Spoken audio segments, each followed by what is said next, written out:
Ça fait déjà 5 ans que ce pauvre type est coincé dans la simulation de drague de sa sœur. À la base, il devait incarner Meitan, un perso secondaire dont tout le monde se balance, mais le scénario est parti en vrille en un temps record. Maintenant, tous les beaux gosses de l'histoire font une fixette sur lui. Entre le prince Karl, un blondinet qui lui offre des bouquets gigantesques avec un regard de psychopathe amoureux, et le grand maître Cédric, qui lui file des pierres magiques comme si c'était des bonbons. Pour couronner le tout, le duc Carsen débarque pour marquer son territoire, traitant ce pauvre Meitan comme sa propriété privée. Le pauvre gars ne sait plus comment leur dire de lui lâcher la grappe, mais le plus beau, c'est l'héroïne originale Yuriel, n'accorde pas un regard aux hommes. Elle préfère largement passer ses après-midi à manger des pâtisseries avec la méchante de l'histoire. Tout ce bordel a commencé dans sa vie d'avant, quand il s'appelait encore Jin Lee et qu'il devait supporter sa sœur, une fanatique de jeux vidéo. Elle s'en servait comme d'un larbin pour nettoyer toute la maison pendant qu'elle restait scotchée à son écran avec ses husbandos.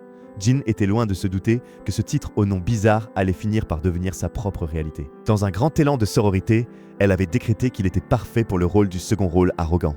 Selon elle, avec son sale caractère, il n'aurait même pas besoin de répéter. C'est là qu'il tombe sur la console de sa sœur, restée allumée. Elle a laissé le jeu tourner et le message d'avertissement indiquant qu'il n'y a pas de sauvegarde automatique brille comme une menace. Jin connaît la chanson si elle perd sa progression. Elle va lui faire payer jusqu'à la fin de ses jours. Pour s'épargner un drame, il décide de sauvegarder à sa place, mais il a les doigts un peu lourds. Entre deux bips et des flashs lumineux, il débloque la happy end sans faire exprès. Il vient de se spoiler toute l'intrigue et il sent que ça va mal finir pour lui. Il reste pétrifié devant les crédits, avec une tête d'enterrement. Il sait que sa gaffe est irréversible et il est à 2 doigts de faire une syncope. C'est là qu'il a une illumination s'il recommence de zéro et qu'il trace jusqu'au niveau où elle en était, elle n'y verra peut-être que du feu. Pauvre naïf, il se prenait pour un génie de la stratégie, juste avant que la réalité ne le rattrape par le col. Sa sœur déboule sans prévenir et elle n'est pas d'humeur à discuter. Gina est furieuse, les yeux injectés de sang, avec une aura de boss final de film d'horreur. Elle ne veut rien entendre. Pour elle, Jin a franchi la ligne rouge et l'heure est venue de régler les comptes. Elle le roue de coups sans pitié. Un dernier coup de pied magistral dans l'estomac et c'est le trou noir. Alors qu'il perd connaissance, un message mystique apparaît, lui demandant s'il accepte son destin ou s'il compte s'y opposer. C'est très profond pour un mec qui a encore la marque d'une semelle imprimée sur les poumons. Il finit par se réveiller avec une migraine atroce et des pansements plein le visage. Il est persuadé que sa sœur a besoin d'un psy et que son malaise était juste dû au choc. Il sort du lit en ronchonnant, se disant qu'elle est complètement tarée de se mettre dans un état pareil pour un simple jeu. Mais dès que sa vue s'éclaircit, le décor n'est plus le même. Il n'est plus dans sa chambre miteuse, mais dans une pièce immense digne d'un palais. Il regarde ses mains, touche son visage et son cœur s'emballe. Il a les yeux verts, une autre couleur de cheveux. Il est coincé dans un endroit qu'il ne connaît que trop bien. Jin vient de tomber la tête la première dans le jeu de sa sœur et il ne comprend absolument pas ce qui est en train de lui arriver. Le gamin remarque tout de suite un truc bizarre, ses mains ont rétréci d'au moins 2 tailles. Il ne pige absolument pas ce qui est arrivé à son corps, mais il se rappelle la raclée monumentale que cette fille lui a mise. Il en déduit qu'il a fini à l'hosto, même si la chambre ressemble plus à un palais qu'à une clinique. Au lieu de paniquer, il se persuade que c'est forcément un rêve lucide. Sûr de sa théorie, il s'emmitoufle dans ses draps pour se rendormir, espérant se réveiller chez lui une bonne fois pour toutes. C'est un optimiste incorrigible. Mais avant qu'il puisse fermer l'œil, une domestique entre et manque de faire un arrêt cardiaque en le voyant réveillé. La fille détale en hurlant à tout le monde que le jeune maître Meitan a enfin repris connaissance. Notre héros est de plus en plus largué. Il n'a aucune idée de qui est ce Meitan, et encore moins de pourquoi on l'appelle maître. Une minute plus tard, un médecin aux cheveux verts et au monocle débarque. Tout droit sorti d'un défilé de mode, le type lui prend le pouls et confirme que sa guérison relève du miracle. Lui, de son côté, n'écoute même pas le diagnostic. Il est trop occupé à mater l'uniforme du docteur et à se demander si le service médical inclut des options plus privées. Il a vraiment le sens des priorités. Soudain, la porte vole en éclats et ses soi-disant parents débarquent en plein mélodrame. La femme lui saute dessus en versant toutes les larmes de son corps, pendant que le père joue les acteurs de feuilleton bas de gamme en jurant qu'il ferait n'importe quoi pour lui. Mais l'ambiance retombe d'un coup quand des pas lourds résonnent dans le couloir. C'est Eric, le grand frère, qui entre avec une tête de déterré. Dans un élan de fraternité exemplaire, il décoche une baffe magistrale au protagoniste. Le pauvre voit des étoiles, rien de tel qu'une bonne mandale au saut du lit pour te confirmer que tu es bien vivant. Après ça, le type se met à engueuler les parents parce qu'ils cèdent encore aux caprices du gamin, persuadé que Meitan fait juste son cinéma pour attirer l'attention. Sa mère le regarde avec angoisse en l'appelant son bébé, mais le héros ne comprend que dalle. Il a envie de rire tellement la scène est absurde, jusqu'à ce qu'il lâche la bombe en demandant qui sont tous ces inconnus. Le silence qui suit est d'une gêne absolue. Il sait qu'il a merdé, mais le médecin aux cheveux verts en profite pour sortir son diagnostic pro-amnésie. Le Joker ultime de tout réincarné qui ne veut pas finir au bûcher pour imposture. Le père manque de faire un malaise. Il frappe le bureau de rage et exige de savoir quand le cerveau du gamin sera remis à l'endroit. Le docteur, ajustant son monocle avec un calme olympien, lui explique que c'est une réussite totale, le petit ne souffrira plus d'aucun traumatisme passé, principalement parce qu'il ne se souviendra même plus de son nom jusqu'à la fin de ses jours. Le vieux s'effondre sur sa chaise, comme si son assureur venait de lui dire qu'il n'était pas couvert pour le crash. Il est au bout du rouleau. On renvoie le jeune homme dans sa chambre pour qu'il se repose, et c'est là qu'il réalise enfin. Ce n'est ni un rêve, ni une caméra cachée, c'est une vraie transmigration. La joue qui lui brûle encore lui confirme que tout ça est bien réel. Il admire le luxe de la pièce, digère le fait qu'il est devenu un aristocrate aux yeux bizarres, et ne cherche même plus à rentrer. Avec ce train de vie, sa famille d'avant peut garder ses problèmes. Lui, il garde le palais. Une semaine passe et Meitan s'est habitué à la vie de château plus vite qu'un virement de salaire. Le voilà en train de prendre le thé avec une classe qu'il ne se connaissait même pas, entouré de domestiques prêts à respirer à sa place. Il a déjà oublié ses dettes et ses cicatrices, sa seule crise existentielle désormais, c'est de savoir si son thé est 2 degrés trop froid. Il vit en paix, mais dans ce genre d'histoire, le calme ne dure jamais bien longtemps, surtout quand on est au centre d'un jeu prêt à vous dévorer tout cru. Une semaine s'est écoulée depuis que notre gars a atterri dans ce corps, et il a déjà pris ses marques.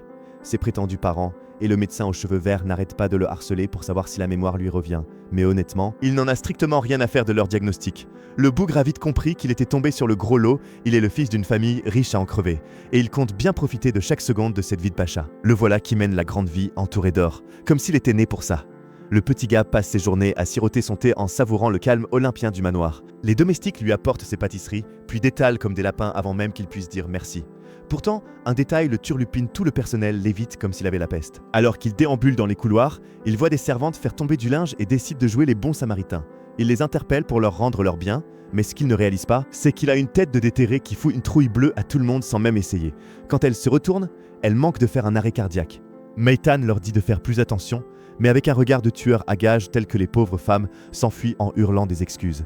Les pauvres, elle le traite comme le méchant d'un film d'horreur alors qu'il voulait juste donner un coup de main. Lui, il continue son petit bonhomme de chemin en grignotant ses gâteaux, à 1000 lieues de se douter de la panique qu'il sème sur son passage. C'est alors qu'apparaît Owen, le majordome. Lui, c'est visiblement le seul à avoir les nerfs assez solides pour ne pas détaler en le voyant. Il l'informe que des invités l'attendent au salon et se propose de l'escorter. Meitan se demande bien qui pourrait vouloir le voir dans cet état, mais il n'a pas d'autre choix que de le suivre. En traversant ces couloirs interminables, le doute s'installe. Il continue de feindre l'amnésie, mais la moindre gaffe pourrait griller sa couverture. Owen ouvre les portes du salon avec un sens du spectacle consommé, et Meitan se retrouve nez à nez avec le comité d'accueil. Ses 2 sœurs sont rentrées de l'académie en 4e vitesse dès qu'elles ont appris pour l'accident. Regina, l'aînée, l'accueille avec une froideur glaciale. Elle le dévisage de la tête aux pieds et lui balance qu'il a l'air bien fringant pour quelqu'un qui était censé passer l'arme à gauche. Elle ne prend pas de gants et lui demande de but en blanc s'il a vraiment perdu la mémoire. Meitan tente de noyer le poisson, mais Regina lui lance un regard noir.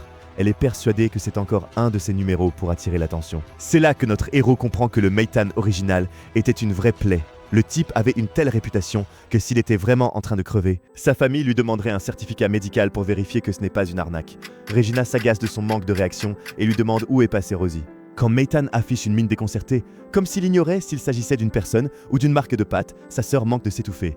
Elle n'arrive pas à croire qu'il l'ait oubliée, elle aussi. À bout de nerfs, elle finit par lui demander s'il connaît au moins son propre nom. Meitan essaie d'improviser un truc pour ne pas passer pour un idiot, mais il avance en plein champ de mine. Heureusement, Elina, l'autre sœur qui était plongée dans son bouquin, intervient. Avec un calme olympien, elle referme son livre et lui donne son nom complet, Meitan Jean Knox. Ce nom lui dit quelque chose, mais avant que ses neurones ne fassent la connexion, on frappe à la porte. Regina bondit de son siège, son invité de marque vient d'arriver. C'est alors qu'entre Rosie Grace, avec un sourire du genre qui vous fait surveiller votre portefeuille et votre gorge en même temps. Meitan manque de s'évanouir. Ce n'est pas n'importe quelle visiteuse.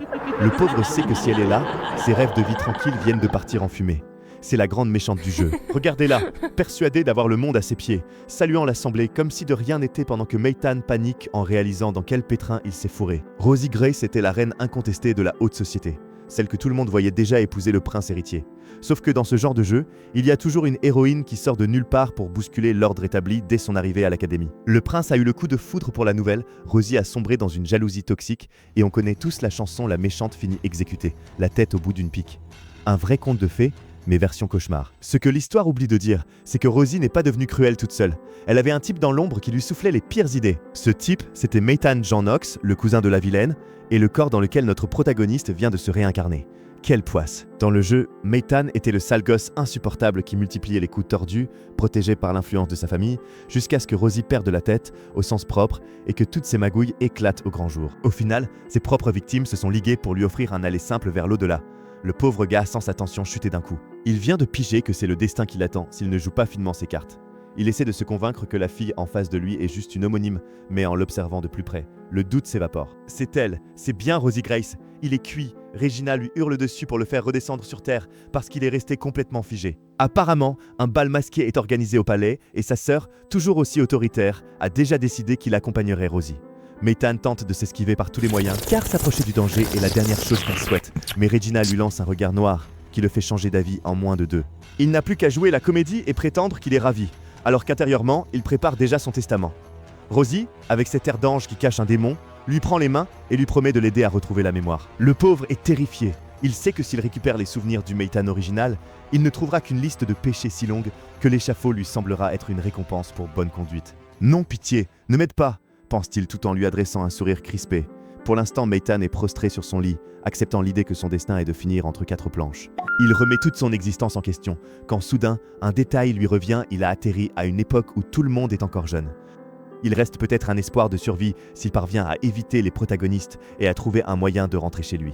Son plan de génie est simple, il ne mettra pas un pied à ce bal masqué impérial, c'est hors de question. Pourtant, le temps file et le jour J finit par arriver. Et où se trouve notre héros saucissonné comme un jambon au fond d'un carrosse? Le gars a pourtant tout essayé pour se défiler d'abord. Il a simulé une maladie incurable. Mais Regina a débarqué avec une soupe qui semblait tout droit sortie des égouts. Ensuite, il a tenté de se perdre en forêt, mais sa sœur l'a traqué avec un instinct de tueuse. Disons que quand Regina a une idée en tête, elle sait parfaitement quelle corde utiliser pour vous convaincre de la suivre. Elina est la seule à avoir un peu de cœur et demande s'il est vraiment nécessaire de le traiter comme un prisonnier de guerre. Mais l'aînée est persuadée d'agir pour son bien. Selon elle, il a besoin d'air frais pour que ses neurones se remettent en marche et que ses souvenirs reviennent. Rien de tel qu'un petit kidnapping fraternel pour soigner une dépression qu'elle perle, cette sœur. Meitan arrive à la boutique totalement lessivé. On le débarque sans ménagement car il faut choisir les costumes et le temps presse. Le pauvre sort de là tout ébloui, toujours ligoté comme un saucisson, et soudain, il reste sans voix. Autour de lui, les gens utilisent la magie pour les tâches les plus banales, et c'est là qu'il comprend l'essentiel, ce monde est régi par la fantaisie pure, et ici, les règles du jeu sont totalement différentes. Meitan n'en croit pas ses yeux, l'endroit est absolument sublime. On se croirait en plein milieu d'un décor de fantaisie tout droit sorti d'un manga. Il a encore du mal à réaliser qu'il est vraiment là, mais l'enchantement est de courte durée. Rosie lui flanque un tel coup de laisse qu'il manque d'y laisser ses poumons. Ils ne sont pas là pour faire du tourisme, et elle le traîne derrière elle comme un petit chien. De quoi lui rappeler brutalement qu'il n'est, techniquement, qu'un prisonnier. On finit par le laisser traîner un peu dans le marché, mais Rosie ne le lâche pas d'une semelle. Elle joue les babysitters pour s'assurer qu'il ne tente rien de stupide. Lui, il échafaude déjà son plan d'évasion dès qu'ils auront le dos tourné. Sauf qu'il se retrouve soudain hypnotisé par une vitrine remplie de pierres de mana. C'est le carburant de ce monde, ça sert aussi bien à orner une couronne qu'à décupler la puissance d'une épée légendaire. Alors qu'il jette son dévolu sur une gemme violette plus éclatante que les autres, un type encapuchonné au look ultra mystérieux lui grille la politesse et s'en empare. Meitan la mauvaise, il déteste qu'on lui manque de respect comme ça. Mais quand l'inconnu lui lance un regard en coin, il reçoit une telle décharge que son cœur manque un battement. Entre le choc et l'intensité de ce regard, il reste totalement sans voix. Pas le temps de digérer ce qui vient de se passer, ses sœurs sont déjà prêtes pour l'événement et viennent le chercher avec une tête des mauvais jours. Regina est hors d'elle parce qu'ils sont en retard, mais Meitan s'arrête net. Alors que les filles sont déjà en tenue de gala, il lâche une bombe, il ne compte aller nulle part. Il a beau être amnésique, il n'est pas idiot pour autant. Il a bien remarqué qu'ici, tout le monde le fuit comme la peste. Il sait qu'un simple masque ne suffira pas à le sauver. Il est persuadé que sa tête attire les ennuis comme un aimant et que ce bal va finir en catastrophe totale. Mais Regina ne veut rien entendre. Elle prend cet air de méchante que seules les grandes sœurs maîtrisent, et avec un sourire à vous glacer le sang, elle lui annonce que tout est déjà prêt. Le pauvre gars est coincé entre le marteau et l'enclume, ou plutôt, entre son honneur et sa sœur. Pendant ce temps, au palais, l'héritier Kael Ludwig regarde par la fenêtre avec l'enthousiasme d'un lundi matin pluvieux. C'est le prince charmant par excellence, mais avec une humeur de chien. Dehors, les servantes sont en plein commérage sur la légende du bal, cette fameuse histoire selon laquelle on y rencontre son âme sœur par pur instinct. Le mythe prétend que c'est un moment magique, où les masques tombent, car le cœur reconnaît instantanément sa moitié. Kael, lui, attrape son loup bleu, convaincu que tout ce délire sur le destin n'est qu'une invention pour vendre des billets. Mais l'ambiance romantique vole en éclats quand une silhouette en robe jaune déboule dans le jardin, courant comme si elle avait le diable aux trousses. Le plan discrétion est un échec cuisant. Meitan est poursuivi par une petite troupe à travers les fourrés. En tant que princesse Disney, c'est un excellent guerrier, car il n'arrive pas à faire 2 pas sans s'empêtrer dans ses volants, et le peu de dignité qui lui reste. « Lâchez-moi, bordel !» hurle-t-il en essayant d'échapper aux conséquences de son propre déguisement. C'est clair, la soirée va encore empirer avant de s'améliorer. Chapter Binks X Murder XXXP NGB. Putain, quel moment épique avec Meitan qui se bat pour sa vie contre une robe jaune. Comme lui, il peut pas s'échapper des sauts, alors vous non plus. Vous allez pas filer sans liker fort comme un fou. Abonnez-vous pour voir la suite de ce carnage et commentez pour me dire quel manoir vous voulez que je raconte après. À bientôt!